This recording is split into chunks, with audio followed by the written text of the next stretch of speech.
Good morning from Ghana and a good day from that to everyone around the world. Now, for this session, we are discussing everybody's business that is sorting out the 5 F's that is food, feed, fertilizer, fuel, and finance. Now, getting into the description for this session, we all know that a pandemic made the situation for the sorting out of the 5 F's even worse by driving an increase of 22% in the number of people suffering from hunger in 2023, bringing the total number to a staggering 345 million hungry people. Against this background, this year's global town hall session, Everybody's Business, sorting out the 5 F's that is food, feed, fertilizer, fuel, and finance, seeks to untangle the complexities of feeding the world while also achieving a resilient global food system. Now, this session will identify the gaps in our current global food systems and also take into account the perspective of key stakeholders of the 5F factors and sectors, and also bring up innovative solutions to crises in the 5F. Now, I'd like to take the opportunity to introduce the panelists for this morning. I have with me this morning Ron Hartman, who is speaking from Rome. He is a director of global engagement, partnership, and resource mobilization at the International Fund for Agricultural Development. And also, I do have Dr. Albert Park, who is the Chief Economist, Asian Development Bank, also joining us from Manila, Philippines, and as well as Dr. Aditi Mukherjee, the Director of the Climate Change Adaptation and Mitigation Impact Action Platform at CGAIR. And then lastly, we do have Wangari Kuria, who is a Global Citizen Prize winner and CEO and founder of the Farmer on Fire. A good morning and a good day to everyone joining in. Now we'll move to a very first question, and this question is being posed to Wangari Kuria. Now, Wangari, this is a question I would want you to answer either yes or no. So, in your experience, were farmers able to adapt their farming practices to address the challenges posed by the 5F's crisis? Thank you so much, and I want to thank you. Good morning from Nairobi. I am in Kenya. My name is Wangari Kuria. I am the farmer on fire. Very excited to be here and to thank the coordinators of this event for putting a farmer in the room. We always want to talk about food systems and how we can improve our food security globally, but we hardly put the person producing the food. And for us at Farmer on Fire is to ask the farmers to show up, be at the seat of the table because they're critical stakeholders towards this conversation. So thank you for having me.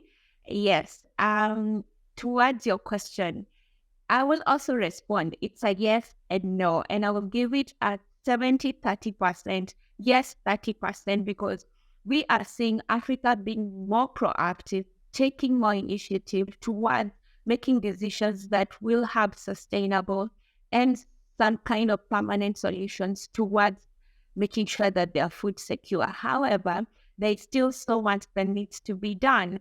For me, how I started out farming, it came from a passionate point that I had a formal job, I had a formal setup, everything was going well. After doing my master's, I was a project manager in the real estate industry, and then I got retrenched. So there I was, sad, not knowing what to do, which way is up, depressed, who am I, identity crisis. And then I remembered I am from the village. I am from the rural Kenya.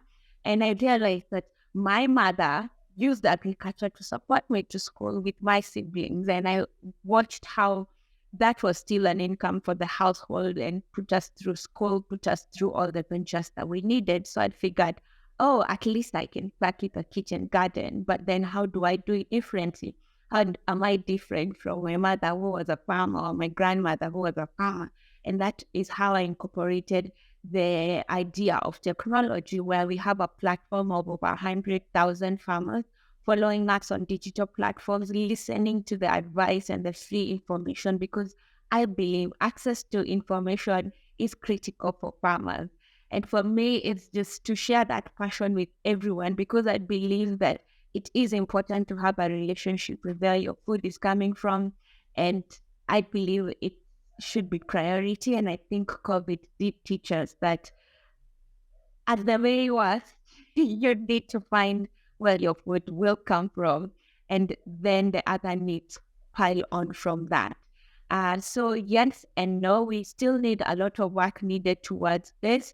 On food, fertilizer, fuel, feed, financing, we need a lot of support for financing of women and youth because they struggle with this. I struggled with this, and I was like, what do I have? And I just started from nowhere and stumbled through trying to figure out. And my passion right now is try to shorten that curve so that I didn't take 7 years to get to where I am as a farmer and a producer of food and someone who is an activist in the agricultural space and the agricultural, climate smart agriculture as well. For fuel sources are very high, especially in Africa right now, and I think globally as well, due to some of the political crises happening. So we are experiencing very high costs of production. If it's things like irrigation, boreholes, and other forms of value addition and processing of our food has come at a very high cost because of high cost of fuel. And on fertilizer, we've started being more organic, knowing that we don't have to throw away our manure or our agricultural waste. We can always make value and whatever waste we have into form of fertilizers that will heal and condition our soils. And in that way, we don't have to go back to our pocket and create more poverty for our people. On financing, I will retaliate on that. Women and youth tend to be discriminated for this. Yes, there are a few packages. There is a little bit of progress, but still so much needs to be done towards this because agriculture is considered a very high risk. Okay, Ms. Wangari. Yes, Ms. Wangari, thank you so much for that inciting background. We'll definitely get back to you when we get to the round 2 for the questions from the discussants. Now, my next question is to Dr. Aditi Mukeji. Now, Dr. Aditi, what policy changes and regulatory measures do you think we need to transform food systems into more sustainable and resilient models? And also, how can the fertilizer crisis be addressed through sustainable agricultural practices? Dr. Aditi, the floor is yours. Thank you. Thank you so much for inviting CGIR to this event. And I'm very glad that Dr. Ban Ki-moon introduced CGIR and our mission. So that saves some of my time. For those, I know that many people who have joined us today are students. So what we at the CGIR, we are a global research partnership, and our mission is to bring about a food secure future. And in that, we are dedicated to transforming food, land, and water systems in a climate crisis. That is our mission.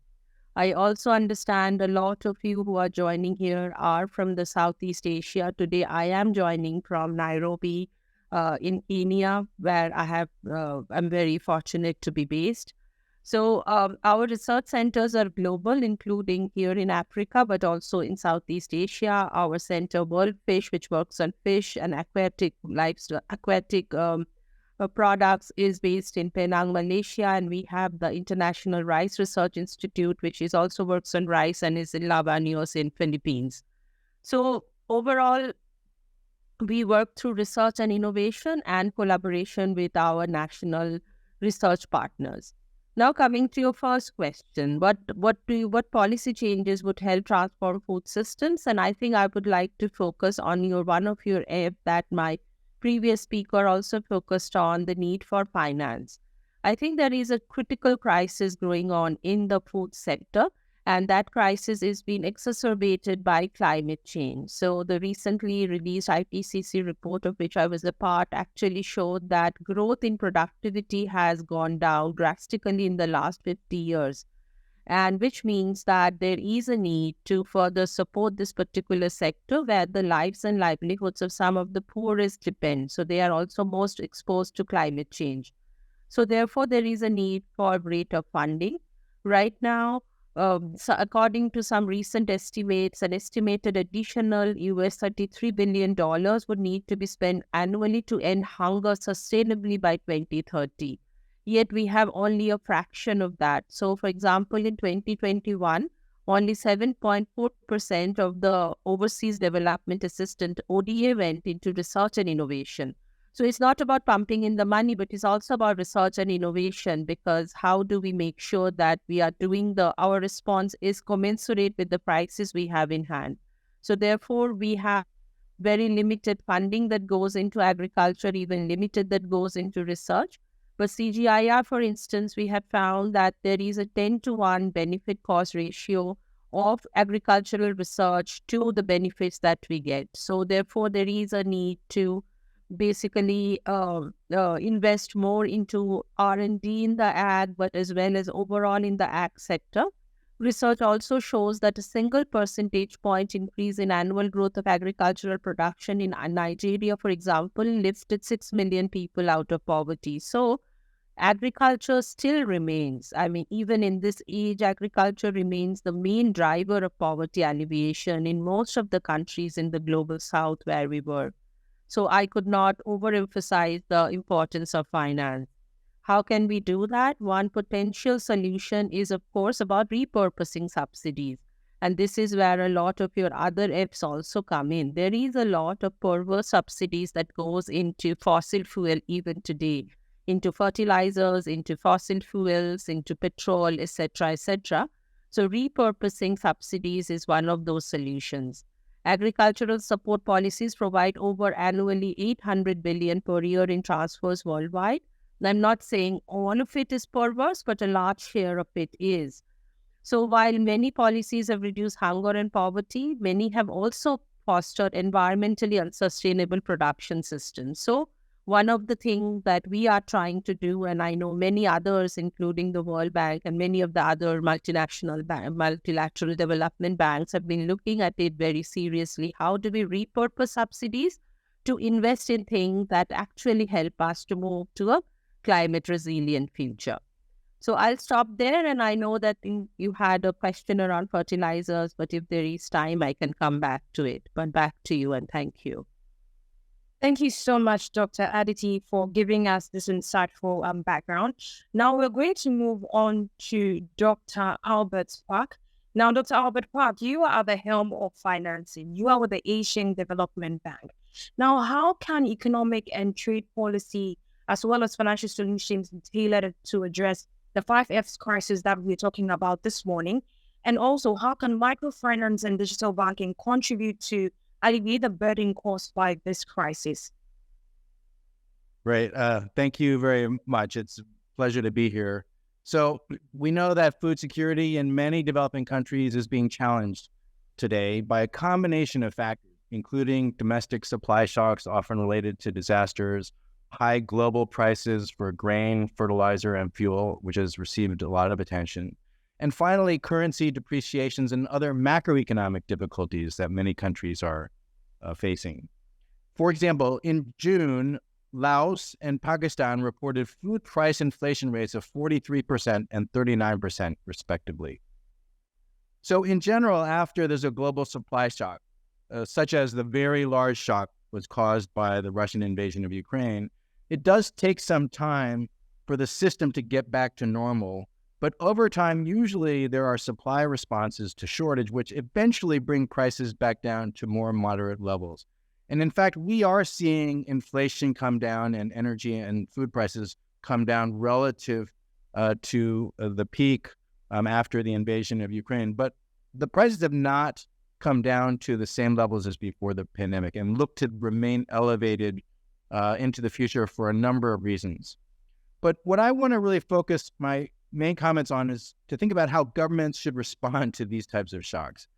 Last year at about this time, when inflation was even more of a concern, the ADB did a survey of all of the national policy responses to higher commodity prices and found that about 70% of the region's economies had adopted at least one policy aimed to cushion the impact of food or energy price increases. Now, most of the policy measures were price or direct subsidies or export restrictions or suspensions or cuts in taxes and duties. Subsidies tended to be more likely to address high energy prices, while export restrictions generally aimed at enhancing food security. As of 2 weeks ago, 11 developing Asian economies continue to implement export restrictions on various types of food and fertilizers, mainly in the form of export quotas. Most notably, India has imposed restrictions on wheat and rice exports, and China has restricted fertilizer exports. And because India accounts for a very large share of internationally traded rice, its decisions have contributed directly to increasing global rice prices. And so a key point that I would like to make is that although the instincts of governments to subsidize prices and restrict exports is understandable given their motivation to protect their own consumers from inflation, actually the common ways in which responses are often undertaken are actually quite problematic. For instance, broad subsidies on fuel or food prices can be very expensive for governments at a time when fiscal space remains limited and government debt burdens are very high. They also create the wrong incentives. They incentivize more consumption of these scarce commodities. They're essentially a negative carbon tax if it's on fuel that creates even more consumption of fossil intensive energy sources. And they actually often benefit the rich more than the poor, who tend to purchase more of everything. And for this reason, we have really been encouraging governments to try to use social protection systems to more narrowly target income support to the poor rather than adopt blanket subsidy policies. Now, export restrictions are even more problematic because they lead to very high and volatile international food prices that hurt the poor countries that are most dependent on international food supplies the most. They also hurt domestic producers and make them less willing to produce more in the future, which is exactly opposite of what is desired. And so here again, ADB has been urging governments to resist this temptation in different regional economic cooperation forums, and why it will be important to try to codify more commitments to resist such protectionist responses in international trade agreements. India, for example, has made some concessions to continue exporting wheat and rice to some poor countries. One reason that it is so important for us to design more globally responsible approaches to high food and energy prices in response to the current challenges is that if you think about what's going to happen with climate change, our models are all showing that an efficient and effective transition to global net zero is going to require that both energy and food prices increase significantly over current levels as the carbon price is appropriately taken into account, and as more land is shifted to forest and fodder crops and away from food crops. And so governments will need to design proactive policies to continue protecting the poor if they want to achieve a just transition in the future. Now, part of the adjustment to higher carbon prices requires making for millions of farmers to make investments in agricultural technologies which require less fertilizer, water, and even land. And I think this is the gist of some of Dr. Mukherjee's comments. All right, great. Dr. Park, we would come back to you on that. We would have to take Ron Hartman's take as well. And then during the discussions, we have more questions posed to you. But thank you for giving us an insight on what the poor countries and poor communities would have to deal with. And then speaking about that, Ron Hartman, how can we create sustainable solutions that ensure equitable access to these essentials? Because vulnerable communities are the ones that suffer this. And what innovative approaches or even partnerships can we leverage on to tackle these challenges effectively while also promoting the long-term resilience? Thanks very much, Abina, and good morning, ladies and gentlemen, from Rome. Although virtual, it's always great to be back in Indonesia. So as we've heard from fellow panelists, it's alarming that we as a global community are going backwards on food security. And it's a really stark reality that hunger persists at alarming levels, with 783 people undernourished and over 3 billion of our fellow global citizens unable to afford a healthy diet. And I'm sure everyone listening in today will agree that this is just an unacceptable situation, and it demands urgent action. Over 3/4 of the world's poorest and most vulnerable people live in the rural regions of developing countries. And this is where as Albert just said, we need much more investment, and this needs to be concentrated on those that need it most. Another fact is that the majority of food, particularly in developing countries, is grown by small-scale farmers. But as Wangari said, they often lack the capacity, the support, particularly to adjust to intensifying challenges and risk. We also need to recognize that more than half of food insecure households in rural areas are led by women, and women in rural areas face multiple disadvantages, such as poor health access to services, limited access to clean water, inadequate education, and more. So to eradicate hunger, we must address its root causes rather than just treating the symptoms. And this requires, from a global community, a shift in thinking from short-term perspectives to longer-term solutions that build the resilience of rural people. So in terms of the access to the fives, from our perspective, access to the 5 Fs, as we're calling it, is not a mere luxury, but it's a fundamental human right. And it's also the foundation of which we build healthy societies, resilient communities, and prosperous nations. However, as mentioned, the stark reality is that millions of vulnerable communities still struggle to secure these essentials. Food security, inadequate access to feed, scarcity of fertilizer, volatile food prices, limited access to financial services, all perpetuate cycles of poverty and vulnerability. And it's our collective responsibility to break these cycles and to try to pave a way for a brighter future. So what about solutions? Creating sustainable solutions demands a multifaceted approach, and one that recognizes the interconnectedness between the 5 Fs and the unique needs of vulnerable communities. So what do we actually need to do to increase investment and transform food systems? In our perspective, firstly, as other speakers have said, we need policies and programs that foster better rural-urban linkages and connectivity. We need to link small-scale farmers to fair and remunerative markets. We need decent jobs. Rural communities require access to training, technology, and financial services. Second, we also need to accelerate our investments in rural transformation and resilience. Empowering rural communities with climate-smart technologies, climate-resilient technologies, and appropriate financial services is essential. Small-scale farmers in developing countries, and I'm sure Wangari agrees with me, aren't asking for a handout. They're asking for a hand up, and it's that capacity that we really need to build. Third, we need a new agricultural paradigm, one that's inclusive, it's fair, and it's sustainable for people and planet.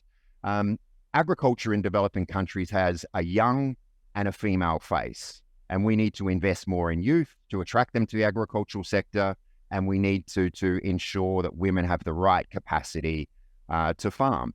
But as Ban Ki-moon said in his introduction, we need to listen more, particularly to small-scale farmers.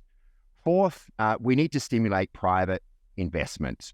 No one partner has the capacity to deal with the global challenges on food security. So governments, development agencies such as ours need to lead by examples in prioritizing increased investments in sustainable food systems and ensure that policies, as Albert just said, and incentives do no harm. In terms of partnerships and innovative approaches, clearly current food and agricultural policies and business as usual industry strategies will not ensure food security and nutrition for a growing global population.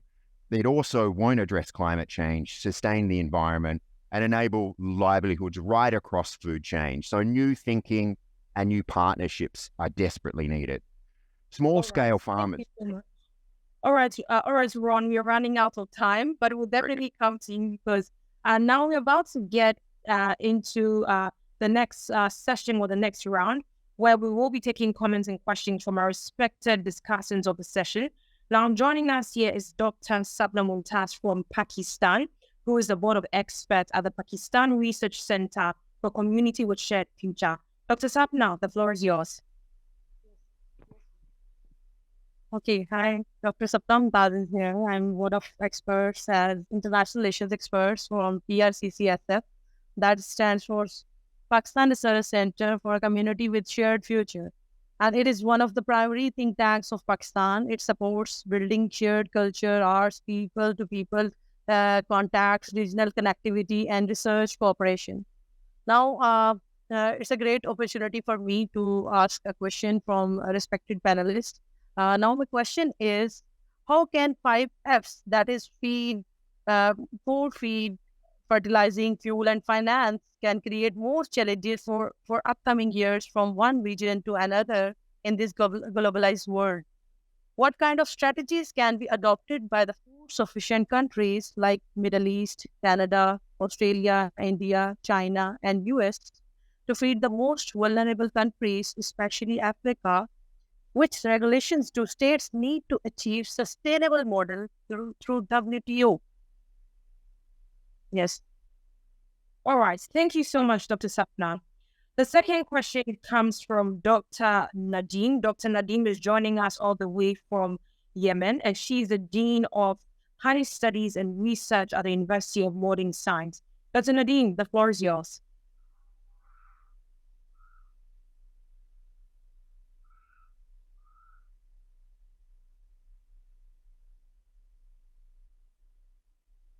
Dr. Nadeem?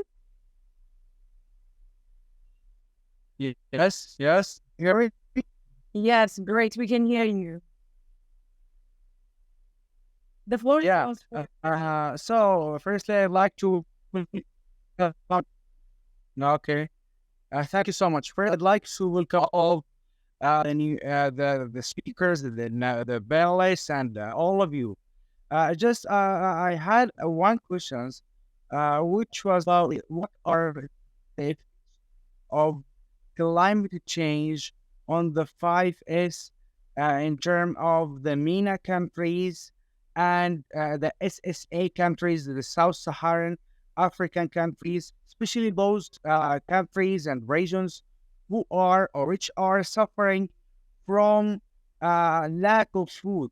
For example, and also those countries which are suffering from conflicts and war, especially Yemen, Syria, Libya.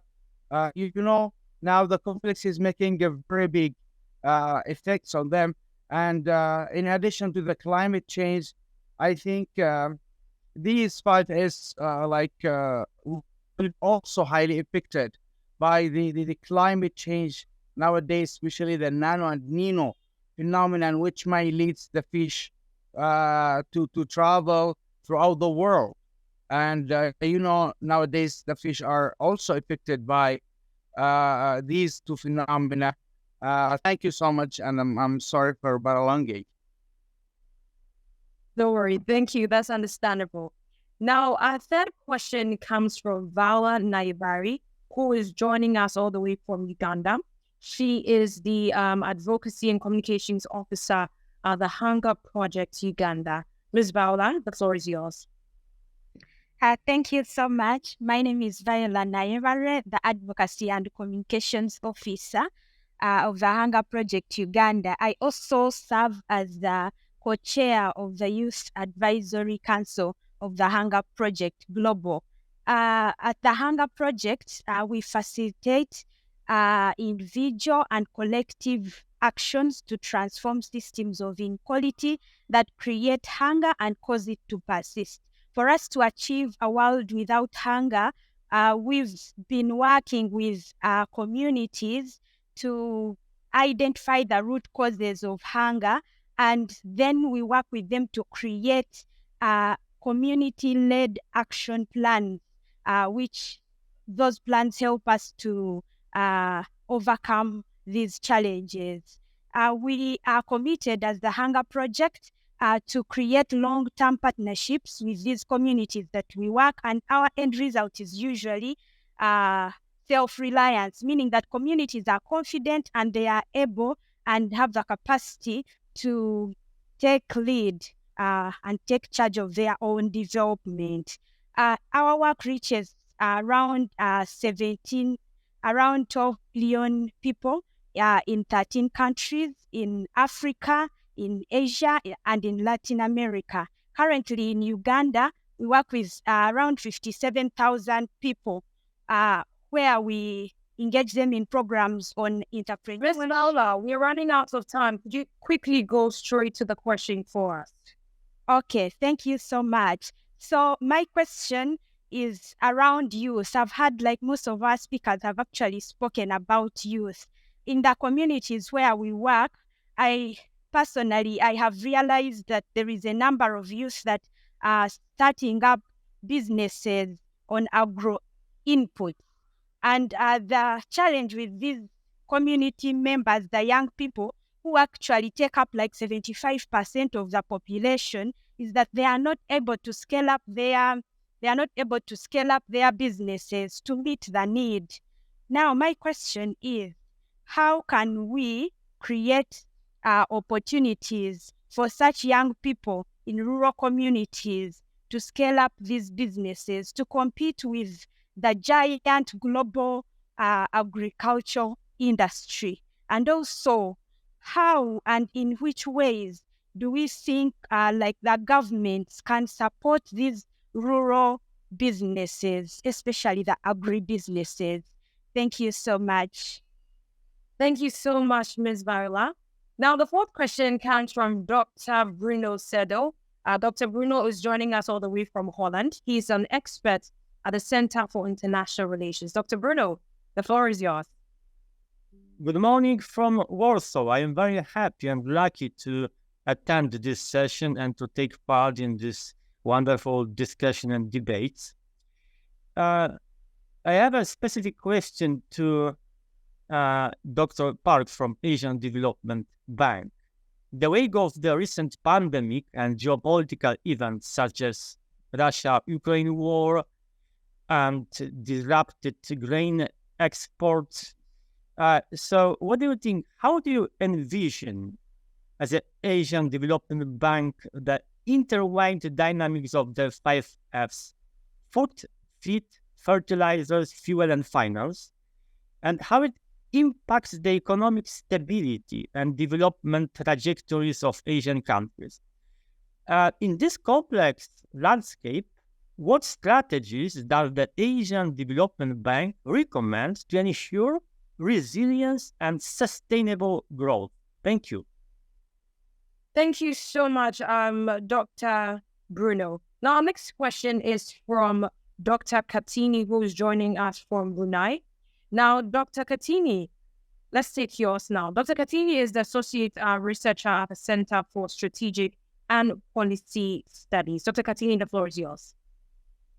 Assalamu alaikum and good afternoon from Brunei. So I am an Associate Researcher at the Center for Strategic and Policy Studies.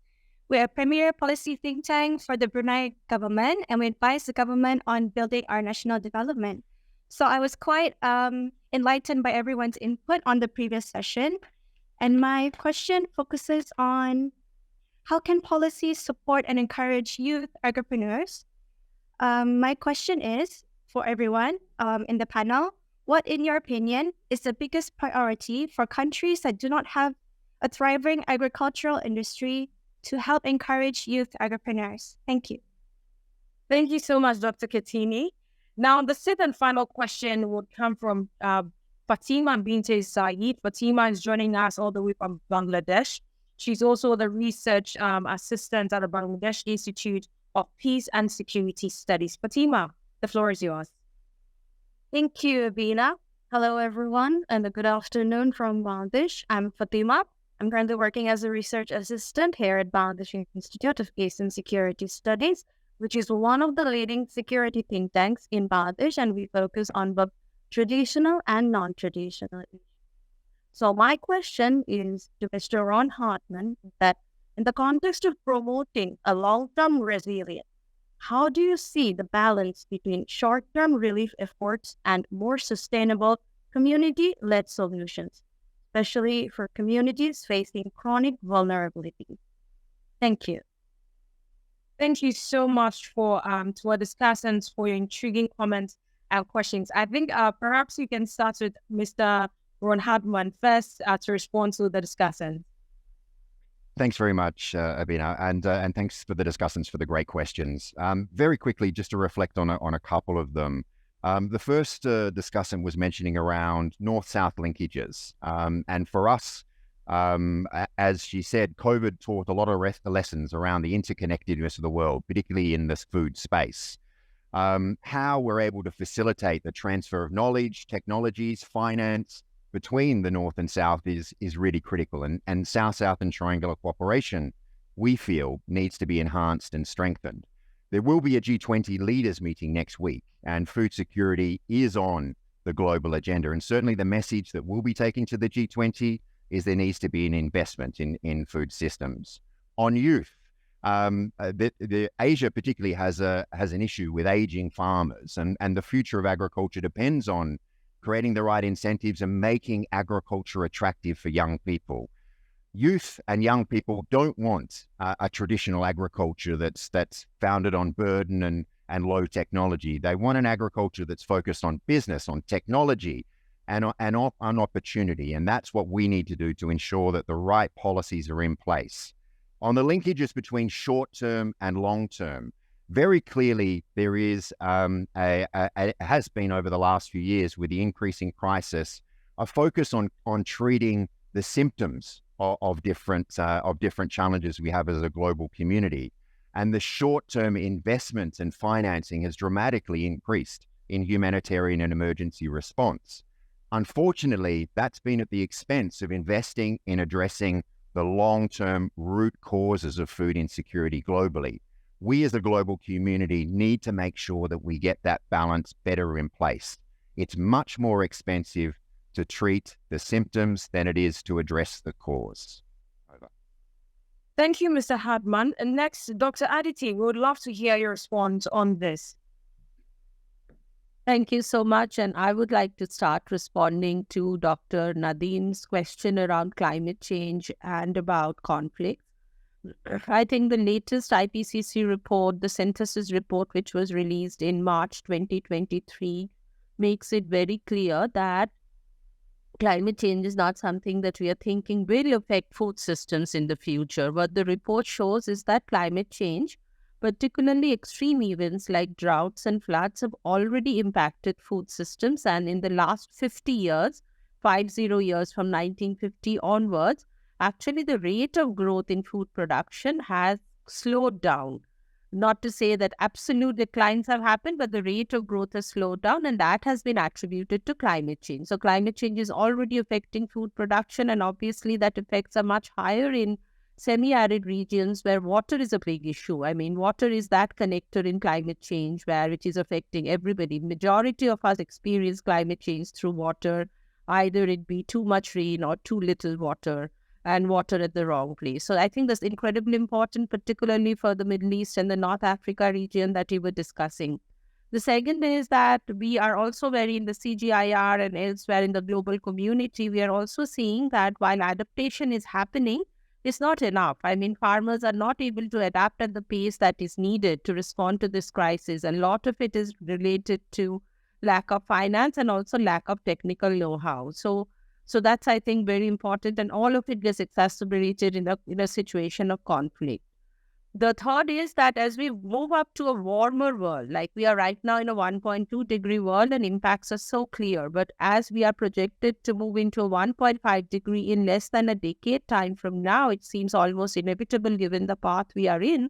Many of the things we are doing currently, many of our adaptation will become ineffective. And I think that's a big cause of worry. So what we require now is to invest in those future-proofing our agriculture, by investing in correct technologies and correct approaches and policies that actually help farmers to adapt to a warmer world. That adaptation alone will not work. What is absolutely important is mitigation. And agriculture also has a role to play here. I think as one of the previous speakers said, that there is no way we are going to meet even a 2 degree world unless there is lesser emissions going on in the agriculture sector. So adopting those technologies that puts us on a low emission pathway is absolutely central.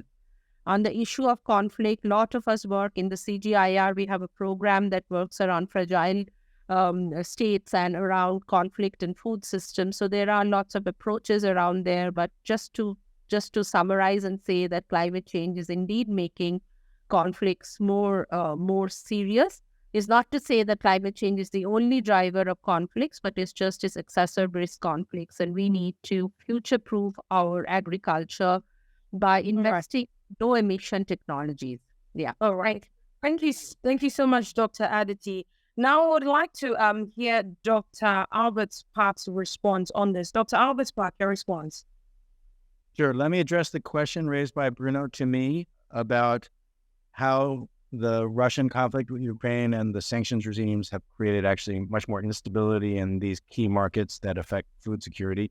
And I think that's definitely what happened. And if you say, what is the advice? I mean, ADB has really, from its founding, been strongly committing to promoting regional economic integration and global economic integration. So we continue to urge leaders to stay committed to open multilateral trade and investment, especially in these times of crisis. It also requires a level of coordination and consideration of how actions are affecting not just the direct countries involved, but countries around the world. Because Asia and Africa, many countries were really harmed by some of the choices made thousands and thousands of miles away. It also relates to the earlier comment from Dr. Mumtaz about how food self-sufficient countries can help more vulnerable countries. And I think markets still have to play a key role in signaling where the needs are and who can provide the supply and to incentivize suppliers. But that's not enough. You know, we need healthy markets. We need to invest in the markets in having even better developed supply chain linkages along the food supply chain so there's a better understanding of where people can get needed inputs at key times and where they can find markets for their goods, resilient supply, demand for their goods to make these systems a little bit more resilient to the shocks that we've seen in recent years. And at the end of the day, we do need just a willingness of rich countries to invest in poor countries. Multilateral development banks are one conduit for that. We at ADB have committed to a $14 billion food security kind of program to focus again on getting away from just the short term, but supporting longer term climate-friendly agriculture over the period 2022 to 2025. Let me stop there. Thanks. Thank you so much, Dr. Albert Park. And lastly, we'd like to take Ms. Wangari Kuria's response on that. Ms. Wangari, the floor is yours.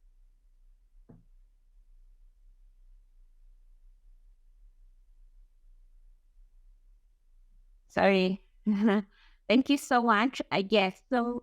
My response would be on how communities can be more resilient and how to empower them. For me, it's just building capacity. A lot of our farmers, yes, they realize that things like climate change are real. Systems need to be more stronger. The young people are complaining. You are asking us to go into agriculture. Yes, there is so much chaos around it. There is so much losses around it, and the motivation is limited. So for us, it's just to strengthen on these structures and to make sure that when we are leading these young people into agriculture, that they're going to find something sustainable and something reliable for themselves and to be more climate adapt as well. Okay, thank you so much. So during the course of this session, we've had questions coming in from the public as well. And I would like to read the very first question. Now, this question is coming from Adnan ORF. He is from Bahrain. And this question says, global supply chain disruption we see in Russia-Ukraine war in the case of wheat and sunflower oil fertilizers, the Russian gas dependency on resources and raw materials. Now, food upon different countries in the time of uncertainties. Now, the question is, can we develop all critical things in our countries and these for emergency? And I would like Ron Hartman to answer this question. If you want me to go over the question again, Ron, I can do that. No, I think that's fine. You know, in terms of the impacts of the war in Ukraine on global supply chains, I think that's well known and certainly covered. For us at IFAD, with a focus on small scale agriculture, what it has, I think, really re-emphasized is the need to focus on building on the comparative advantage of small scale agriculture and local food production. Farmers are particularly vulnerable to different types of risks, and perhaps this has shown up how the impact of international trade can impact on those that are far away from any conflict. So from our perspective, small-scale farmers who grow a large proportion of our food can't be expected to change practices, incur additional costs, and assume new risk entirely on their own. And therefore, we need enabling public and private sector strategies right across food chains that increasingly create the right kind of incentives for small-scale farmers to adapt sustainable practices on farm, but also increase, where there's a comparative advantage, local production for local food security. Over. All right, thank you so much, Ron. Now, for our next question, this is coming from Mohammed Numar Khan, who is speaking to us from all the way from joining from Pakistan.